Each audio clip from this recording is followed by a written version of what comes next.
Good afternoon बच्चों।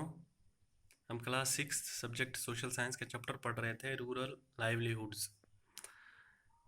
तो आज हम शुरू करेंगे। The women who buy fish here will carry them in baskets to be sold in nearby villages.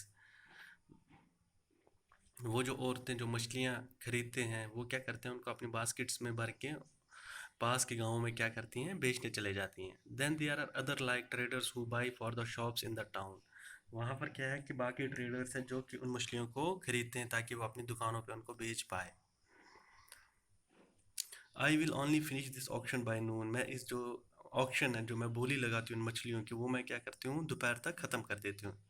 In the evening my husband and और other relatives will untangle and repair our nets. फिर शाम को क्या करते हैं, जो मेरे पति है और जो हमारे रिश्तेदार हैं, वो क्या करते हैं, जो हमारे नेट्स होते हैं जिनमें हम मछलियाँ पकड़ते हैं, उनको क्या करते हैं, उनको ठीक करते हैं, उनको रिपेयर करते हैं। Early to morning around 2 AM they will set out to sea again. अगले दिन सुबह 2 बजे वो क्या करते हैं, समुद्र की तरफ फिर से चले जाते हैं। Every year for at least about 4 months during the monsoon they cannot go to the sea because this is when the fish breed। हर साल लगभग 4 महीने, जो बरसात के 4 महीने होते हैं, उनमें वो समुद्र में नहीं जा पाते हैं, क्योंकि वो 4 महीनों में क्या करती है, मछलियाँ क्या करती हैं, ब्रीडिंग करती है, वो बच्चे देती है। During these months we survive by borrowing from the trader. इस जो ये महीने 4 महीने हम क्या करते हैं, जो ट्रेडर्स होते हैं, जो बाकी जो चीज़ें एक जगह से दूसरी जगह ले जाकर बेचते हैं, उनसे हमको वो खरीदनी पड़ते हैं। फिर हम उसी पे डिपेंड रहते हैं, हमारा गुजारा उसी से चलता है। बिकॉज ऑफ दिस, इसकी वजह से later on we are force to sell the fish to the trader. जिसकी वजह से हमको बाद में वो मछलियाँ उसी ट्रेडर को बेचनी पड़ती हैं। And can not do our auction, और हम अपनी बोली नहीं लगा पाते हैं। Those lean months are the most difficult. ये जो महीने ये बहुत ही मुश्किल के होते हैं। Last year we suffered a lot. पिछले साल हमने बहुत ज़्यादा सफ़र किया था, बहुत ज़्यादा हम हमारे पे असर हुआ था। A lot because of tsunami. किसकी वजह से? सुनामी की वजह से। सुनामी क्या होता है बच्चों? जो समुद्र में क्या हो गया था कि बाढ़ आ गई थी, उसको क्या, लहरें आ, ऊंची ऊंची लहरें आ जाती हैं, वो पानी को फिर अपने साथ ले जाती है, उसको क्या बोलते हैं बच्चों? सुनामी। अब हमारा लास्ट टॉपिक है rural livelihoods. People in rural areas earn their living in various वे। जो लोग गांव में रहते हैं वो अपना ज़िंदगी बसर करने के लिए अब अलग अलग काम करते हैं। Some work on farms while other earn living, they are living on non farm activities. कुछ क्या करते हैं कि दूसरों के खेतों पे काम करते हैं, अपने खेतों पे काम करते हैं, और बाकी क्या करते हैं, नॉन फार्म एक्टिविटीज़, जो खेतों के बगैर जो बाकी काम होते हैं वो करते हैं।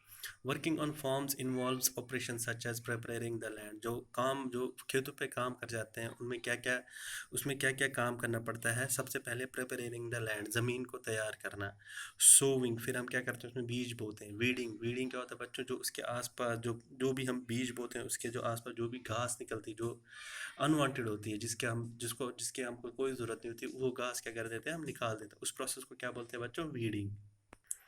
एंड हार्वेस्टिंग ऑफ क्रॉप्स, और क्या करते हैं, फिर क्रॉप्स को कटाई कर देते हैं।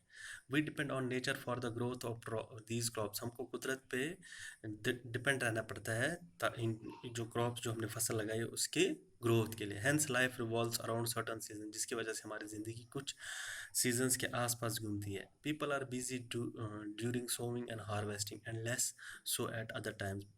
लोग क्या होते हैं कि बहुत ही बिजी होते हैं जिस दिन हमको बीज बोने होते हैं या हार्वेस्टिंग होती है, और बाकी टाइम पर क्या होते हैं, वो कम बिजी होते हैं। Rural people in different regions of the country grow different crop. जो गांव के लोग, जो लोग गांव में रहते हैं, वो क्या करते हैं, जो लोग गांव में अलग अलग गांव में रहते हैं, हमारे कंट्री में, हमारे मुल्क में, वो क्या करते हैं, अलग अलग किस्म की फसलें लगाते हैं। However we do find similarities in their life situations and in the problem that they faced.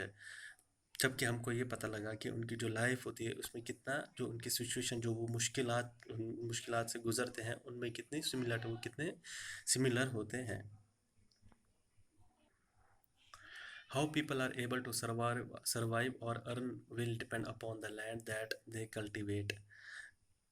लोग क्या करते हैं, लोग कैसे जिंदा रहते हैं या कैसे डिपेंड रहते हैं उसी ज़मीन पर जिस पे वो फसल लगाते हैं। Many depend on these lands for work as labourers. कुछ लोग इस पर ज़िंदा रहते हैं ताकि वो क्या करते हैं, उस ज़मीन पर क्या करते हैं, मजदूरी करते हैं। Most farmers grow crops both for their own requirement and also to sell in the market. कुछ जो किसान होते हैं, कुछ जो किसान हो तो वो क्या करते हैं, अपनी ज़मीन पर फसल लगाते हैं ताकि उसके अपना भी गुजारा हो पाए, और जो कुछ फसल बच जाए उसको वो क्या करते हैं, मार्केट में भी बेच सके और वहाँ से पैसा कमा सकते हैं। Some have to sell to traders from who they have borrowed money, कुछ किसी को वो ट्रेडर्स को बेचनी पड़ती है जिससे उन्होंने क्या किया होता था, मनी पैसा उधार लिया होता था। For their survival many families need to borrow money for their work और when no work is available, अपनी अपनी ज़िंदगी बसारने के लिए कुछ परिवारों को क्या करना पड़ता है, पैसा उधार लेना पड़ता है, जबकि उनके पास कोई काम नहीं होता है। जब उनके पास कोई काम नहीं रहता है, जिस सीज़न में उनके पास कोई काम, उस सीज़न में क्या करना पड़ता है, उनको दूसरों से पैसा उधार लेना पड़ता है। There are some families in rural areas which thrive on large acres of lands. कुछ फैमिलीज ऐसे गांव के एरियाज में, कुछ फैमिली ऐसे होते हैं जो कि क्या करते हैं, किस पे डिपेंड रहते हैं, बहुत सारी ज़मीनों पर क्या करते हैं, डिपेंड रहते हैं। बिजनेस एंड अदर एक्टिविटी, या तो बिजनेस या बाकी एक्टिविटीज़ में। However most small farmers, agriculture labours, fishing families, craft person in the village do not find enough work to keep them employed throughout the year. जबकि कुछ छोटे किसान या छोटे जो फार्मर्स होते हैं, एग्रीकल्चर लेबर जो खेतों पर मजदूर होते हैं, या फिशिंग फैमिली जो मछलियाँ पकड़ने फैमिली, क्राफ्ट पर्सन या कारीगर होते हैं गांव, इन द विलेज जो उस गांव में होते हैं, उनके पास कभी कभार काम नहीं होता है ताकि वो अपने आप को पूरे साल अपने आप को एम्प्लॉयड कर पाए, उनके पास कभी कभार पूरे साल काम नहीं रहता है। तो बच्चों, इसी के साथ हमारा ये चैप्टर ख़त्म होता है। कल हम इसके क्वेश्चन आंसर शुरू करेंगे। Thank you.